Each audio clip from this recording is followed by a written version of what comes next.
Hello and welcome back to BS Rugby. The Six Nations is finally here, and the first game to kick off the tournament is Ireland against Wales at the Aviva Stadium in Dublin. What a way to kick off the greatest tournament on earth. Here is my preview and predictions for the game. As always, let me know your predictions in the comments down below. Leave a like on the video and hit that subscribe button as well.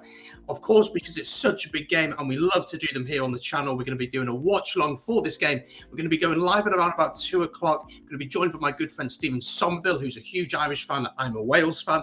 And kickoff is at 2:15. Hit the link in the description down below, or there'll be one in the comments, and you'll be notified of when we go live. Come and watch the game together and enjoy some great rugby chat with fellow rugby fans.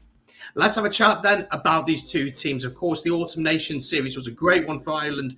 For Wales, very much an indifferent one. But between the two sides, there's only been one team pretty dominant in the last few years, apart from last year. Last year, of course, was the last time that they faced each other, was in the Six Nations 2021.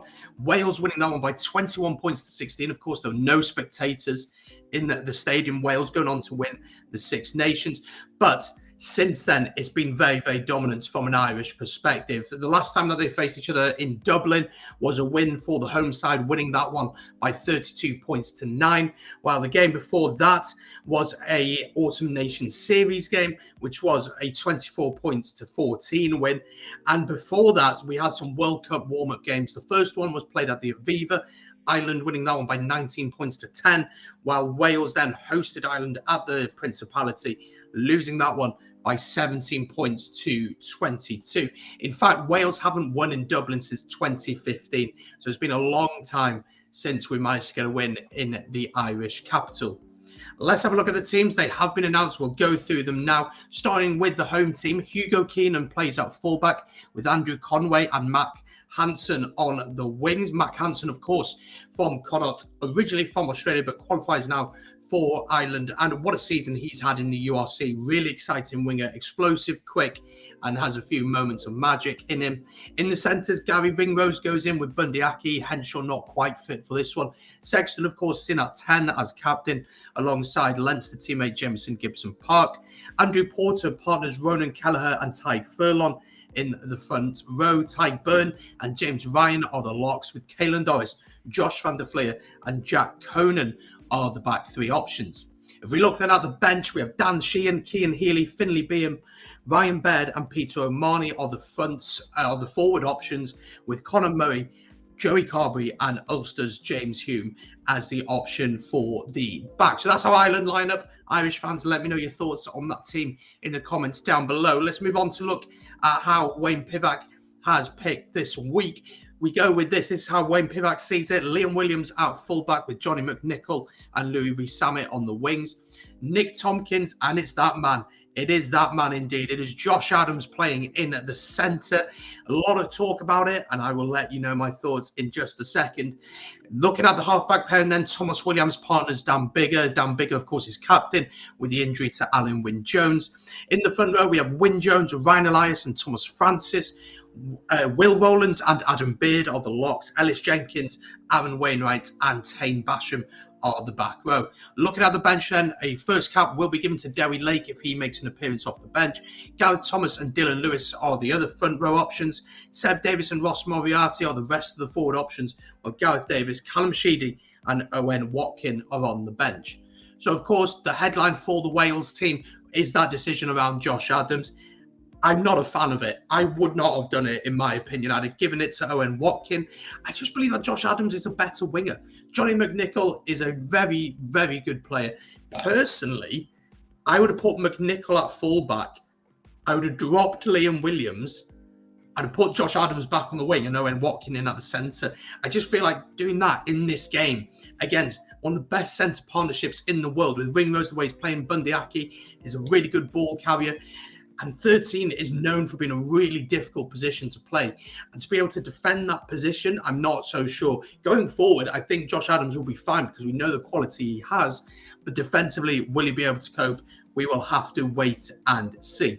there's plenty of big battles going on the pitch. The first one we got to talk about, of course, is this one between the two captains. It is Dan Biggar and Johnny Sexton. Of course, Sexton wasn't picked for the Lions tour last year, and he may feel like he has a point to prove against the man that was. Sexton, a lot more experience, very integral to the way that the Irish team want to play. And we saw that change in the autumn, didn't we, where Ireland decided to start throwing the ball a bit more about, being a bit more attacking, allowing players to express themselves a little bit. And I think Wales want to play like that, but I'm not sure if we can do it at the minute. I think Pivac's a little bit confused on the way that he does want to approach these games.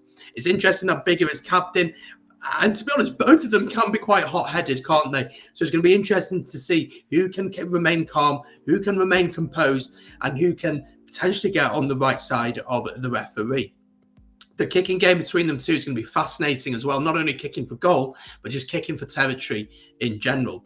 The other big battle I wanted to focus on was this one, Gibson Park against Thomas Williams. Both of them have really emerged over the last 12 to 18 months as the first choice scrum half for their respective nations. Gibson Park just seems to add a little bit of tempo, something that Conor Murray maybe is missing, while Thomas Williams is an absolute live wire. He's been one of the form players in Wales for the last few years, in fact, and has really taken that number 9 jersey for himself. He loves to snipe around the breakdown, offers brilliant support lines as any scrum half will do, and he will set the tempo for the way that we want to play. It's going to be fascinating to see how much Ireland kick actually from scrum half, because Conor Murray is known for box kicking a lot.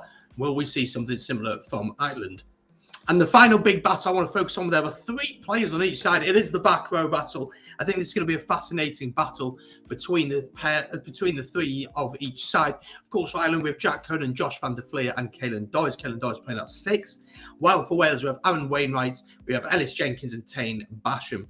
Of course, for Ireland, one of the things that you notice whenever you watch them at specifically a provincial level is their speed of ball at the breakdown, and that is down to their to the back 3 that they've got there. You know, Conan, Josh van der Fleer, and Caelan Doyle, they just counter so aggressively. The support is always there, and at the breakdown, they're always there competing. Someone like a Ty Byrne as well could have even been in the conversation just because of his influence at the breakdown. But for Wales, we do have Ellis Jenkins, who has been fantastic over the ball and someone who is able to make a difference and slow the attack down. Tane Basham was the find of the autumn, wasn't he? He was fantastic. People in New Zealand were raving on about him after his performance against the All Blacks.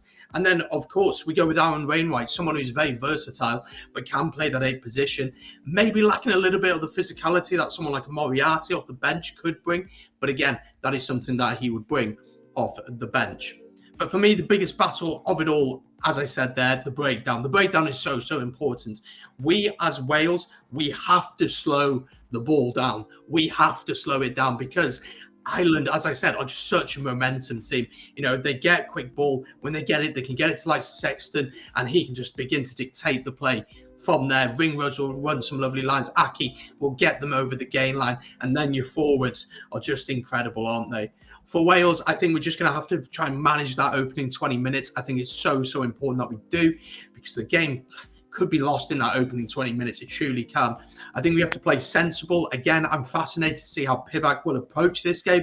Will he look to try and play attacking like he did a few years ago? And it just really didn't work, did it? Or we're going to be a little bit more conservative, but then you worry about soaking the pressure. Man, there are so many questions.